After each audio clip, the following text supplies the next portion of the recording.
Hello Aries! Welcome dito sa aking channel, Kapalaran 888. Welcome. Alamin natin ang last week energy, vibration, para sa mga Aries last week na to ng September going to October. So, tingnan natin Aries, ano ba ang messages na para sa'yo. Okay, number 3, marriage. Okay. So, 28 expectation. So, nakikita ko sir dito, Aries, na nakafocus ka sa yung relationship. So, maybe you're planning to get married. Maybe you're married. So, meron kang expectation from your spouse. Parang gano'n. So, like for example, if you're married, posibleng meron kang ini-expect galing sa yung asawa. Okay? So, there's an expectation from someone na connected ka, na committed ka. So, let's check here kung ano pa ba ang messages na para sa'yo. Okay, so, dito sa next deck, titingnan natin ano ba yung mga possible na mangyayari. Okay, so, in general siya, titingnan natin. Aries. Kumuha lang tayo dito ng 3 cards para ito sa lahat ng Aries. Aries. I hope na makaresonate ka. So, welcome sa mga bagong subscribers. Thank you sa inyong lahat. And doon sa mga dati kong subscribers, talagang ano to love life. Pero naka-upright position siya. Minor Arcana and Major Arcana, 9 of Swords. Kumuha tayo dito ng isa lang. Alright, so okay. 7 of Cups. So, your expectation to. Expectation, 9 of Swords. Okay, dalawang minor arcana tayo. So, yung 7 of Cups mo dito, this is water sign energy, Pisces, Scorpio, and Cancer. Sinasabi ng bara sa'yo dito na may mga bagong possibilities kayo. Like, halimbawa, meron kang problema sa mga water sign, Pisces, Scorpio, and Cancer. Possible na, may possibilities na magkaroon kayo ng time para mag-usap, para maayos yung mga gulo or bagay na dapat pag-usapan. Okay? So, dito din, sinasabi ng baraha sa'yo na kung ano man ang desisyon mo regarding sa relationship, asawa, yung mga planong mag-asawa, magpakasal, kailangan nyo daw na pag-isipang mabuti. Okay? Kung ano yung desisyon na gagawin nyo. Okay? And dito din sa barahang to, sinasabi ng barahan na to na pay attention daw sa kung ano yung ini-imagine natin, yung mga fantasy natin. You need to pay attention sa mga fantasy natin and make sure na yung fantasy natin ay totoo siya, or what I mean is, alam natin yung difference between fantasy and then yung real world. 'Di ba? Parang ganon. Kasi atong cards na to ay parang nire-remind tayo na minsan masyado na tayong kumbaga Aries, masyado ka ng anong tawag dito, lulong sa imagination. Okay? Dito sinasabi ng barahan na take action to ensure that your dreams become reality. Hindi lang puro tayo fantasy. If for example, marami kang plano para sa pamilya mo if you're married, or kung single ka naman, marami kang plano para sa parents mo or siblings. Make sure na yung mga plano natin, hindi lang puro plano, dapat mayroon din tayong actions. Okay? Sinasabi ng barahan na ngayong linggong ito, huwag tayong tumambay. Okay? Iwasan nating tumambay lang. And kung ikaw ay unemployed, like mayroon kang sakit, or mayroon kang buntis ka, or mayroon kang baby, like for example, if you're a housewife, sinasabi ng baraha sa'yo dito na kailangan natin na gumalaw-galaw, okay? Para ma-manifest natin kung ano yung gusto nating ma-manifest sa buhay natin, make sure na gumalaw-galaw tayo, okay? Dito din sinasabi ng baraha na kung yun, kaya may mga decision making ka na kailangan na gawin, kailangan mong i-evaluate, okay, yung mga options ng maayos. Maging wise ka sa mga decision making mo para sure na best yung outcome na ibibigay sa'yo. Alright. So, next card natin is Nine of Swords. This is Minor Arcana. Gemini, Libra, and Aquarius naman yung mga possible na involved dito. It's either good news, communication, chat, call, or anything. Doon sa mga Aries na feeling hopeless, na mayroong mga anxiety, depression, may mga traumatic experiences, nag-aalala, natatakot, may mga parang binabangungot, okay? Sinasabi ng barahang ito na if ever na ikaw yan, okay? If ever ikaw Aries, nasa long distance relationship ka, like halimbawa, nasa abroad ka or nasa abroad yung karelasyon mo, or pwedeng ikaw, nasa probinsya, yung karelasyon mo nasa city, and possible na meron kang mga inaalala, okay? Marami kang mga inaalala na pwedeng nagdadala sa'yo ng takot. Okay, so dito sinasabi ng barahan na pwedeng hindi ka makatulog sa gabi, ang ginagawa mo lang is nagbabrowse ng internet, yung iba umiinom ng alak, yung iba nagbibisyo. Sa barahang to, sinasabi na yung takot na yan na nararamdaman mo minsan, ano lang yan, dala ng sobra-sobra nating imagination. Okay? So, kung halimbawa na kailangan mo ng tulong, na parang feeling mo alone ka, kailangan mo mag-pray. Kasi minsan, 'di ba, hindi naman tayo parang bubuhusan ng blessings ang ating Panginoon kung wala naman tayong pinagpe-pray. Kasi ganun talaga eh. Ang spiritual, hindi siya gagalaw siya sa buhay natin kung kailangan natin. Pero kung nakikita ng Panginoon na hindi mo naman kailangan, which is kahit kailangan mo, kasi hindi ka naman tumatawag, kahit sa Bible nandyan yan, na kailangan natin humingi para meron tayong, or para merong magbigay sa atin. Okay? Knock and you will, knock and someone will open. Diba? Parang ganun. Okay. Sinasabi din ng barang to na, kung tayo ay nalulungkot, nag-aalala, nag-grieve tayo, huwag tayong matakot, huwag tayong mahiya. Kasi minsan, 'di ba, may mga tao na mayroon silang mga problema, emotional, financial, pero natatakot sila na ipakita sa mga tao. Ito, sinasabi ng bara sa'yo, huwag kang matakot, okay?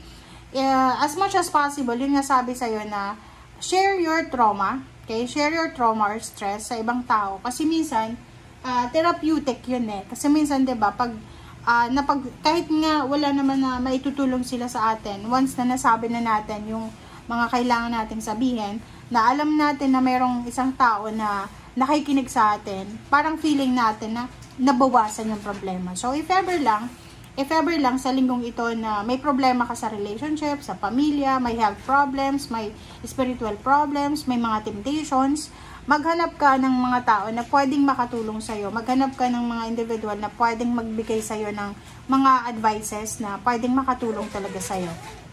Okay? So, dito din, sinasabi ng bara sa'yo na wag mong masyadong kontrolin ang sitwasyon. Make sure na hayaan natin kung ano yung nangyayari sa panahon ngayon. Okay? And last card mo dito sa second deck is the Lovers. This is Gemini, air signs energy. So, this is about balance, love life, emotion, partnership, deep love, duality, union, and commitment. So, pwedeng partnership sa love life, or maybe sa family life, or maybe pwede din siya sa partnership sa negosyo or trabaho. Dito naman sinasabi ng bara sa'yo na since meron ditong marriage and expectation, maybe you're expecting na yung relationship mo ay maging maayos. So, nakikita ko sa'yo dito na if disappointed ka, pwedeng merong away, gulo kayo ng asawa mo, ayos lang yun. Dito naman sa barahan na to, doon sa mga may asawa na pwedeng, or may asawa, may boyfriend, girlfriend, sa family, like siblings, parents, and kids na relationship, if meron kayong mga parang disagreement, sinasabi ng bara sa'yo dito, Aries, na huwag kang mag-alala kasi maayos at maayos din yan. Okay? So, in terms of relationship, sinasabi ng baraha sa'yo dito na medyo meron dito na tao na pwedeng involved sa'yo, committed sa'yo. Relationship talaga to.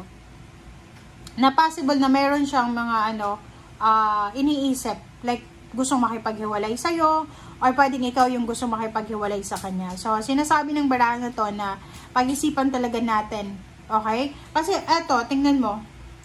'Diba? If you are married, if you're in a relationship, 'diba? Tingnan mo. If you are married, if you're in a relationship, possible na yung karelasyon mo ay nakikipaghiwalay sa'yo, or pwedeng ikaw yung nakikipaghiwalay sa kanya. So, kung sino man sa inyo dyan na dalawa na mag-partner, na nag-iisip, sobra kayo nag-iisip hindi kayo makatulog sa gabi, kasi iniisip nyo kung ano ba yung kailangan kong gawin para masettle or maayos yung relationship namin. And ngayon, sinasabi ng baraha sa'yo dito na kailangan natin pag-isipang mabuti yung mga desisyon natin. Huwag tayong masyadong maging parang anong tawag dito, yung irritable, yung masyadong, yung fire sign talaga ganun yung mabilis mag-isip, mabilis mag-desisyon. Dahan-dahan lang yung mga decision making nyo this week. Okay? Like, mag-asawa, mag-boyfriend, girlfriend, mag-nanay, magtiyahin, or kung sino man, na nag-uusap kayo ng ano lang, yung kalmado lang, tapos bigla kayong magkakainitan, diba? So, mag-iingat kayo. Alright.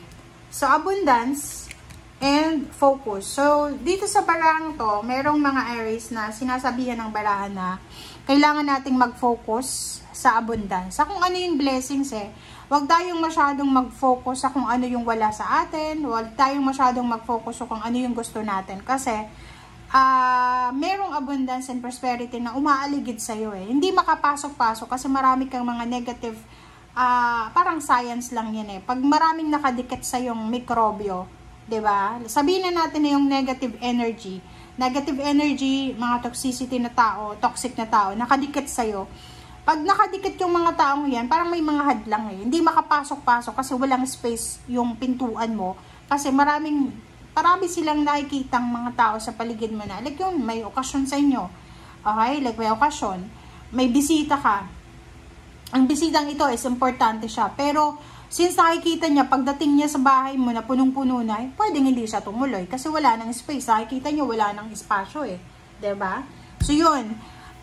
Sa linggong ito, going to October 2025, sinasabi ng barahan na kailangan mo ng focus. Mag-focus ka daw. Focus your energy, your intention, hold great power. Okay? So, ibig sabihin, kailangan nating ibigay ang ating energy, ang ating oras, ang ating pagmamahal, ang ating parang, ano ba? Basta, ibigay natin kung ano yung kaya nating ibigay sa tama. Kaya wag nating sayangin ang oras natin, ang pagmamahal, ang pera, or kano pa man. Lalo ng panahon, guys. Kasi, alam mo, ang bilis ng araw sa ngayon Diba? Kaka-September lang, tapos na naman yung September. Kaya kailangan natin na i-maximize yung oras natin. Okay, so, abundance. This is prosperity and abundance. So, ano siya, Ace of Cups. Sinasabi ng barahan na, aapaw yung cups mo Okay? Aapaw yung cups mo with potential. Drink from it and prosper. So, yun. I-enjoy mo daw Sabi ng barahan na to, na if ever there's an occasion or there's parang a reason to celebrate, reason to be happy, ganun naman talaga tayo Pag may rason tayo para magsaya, may rason kasi lahat may rason Everything happens for a reason. Lahat may panahon. May oras para magsaya, may oras para sa kalungkutan, kaligayahan. So, dito, if ever na, ngayong linggo, may okasyon, may abundance, may prosperity na dumating sa'yo, sinasabi ng baraha sa'yo dito na i-enjoy mo yung panahon na yan. Okay? Enjoy it. And, parang sinasabi ng baraha sa'yo na wag nating sayangin ang oras sa kalungkutan, sa negativity. Kailangan natin i-maximize ang oras natin dito sa mundo. Okay? So, yun. Alright. So, let's check. This is the last tarot deck.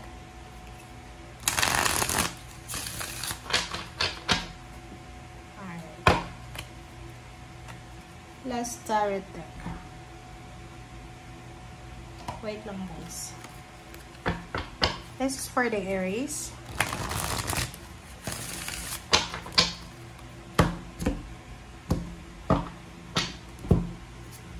Okay, diba? Victory and success. There's a good news about victory and success. This is 10 of Wands. So, like for example, obligations. Marami ka bang obligasyon? Marami ka bang mga Kung ano man yan na obligations na ginagawa mo sa ngayon, or ano man yan na pinagkakaabalahan mo sa ngayon, Aries, overtime, parang ano pa ba ang pinagkakaabalahan mo? Nag-overtime ka palagi, nag-iipon, sobrang sipag, sinasabi ng bara sa'yo na ano man yung sinasacrifice mo sa ngayon, ay magdadala yan sa'yo ng victory and success, financial, emotional balance, magdadala yan sa'yo ng clarity, magdadala yan sa'yo ng prosperity and abundance. Kumbaga, lahat ng mga sakripisyo na pinagdadaanan mo or ginagawa mo sa ngayon, ay meron yan nakatapat na blessing. Okay? Okay, so next card natin is 10 of Disc and 9 of Wands. So yun, diba? So lahat ng pagod. So same energy din. Parang inaano niya lang, parang, diba, Wheel of Fortune. Parang inaano niya lang tawag dyan, ini-emphasize niya lang.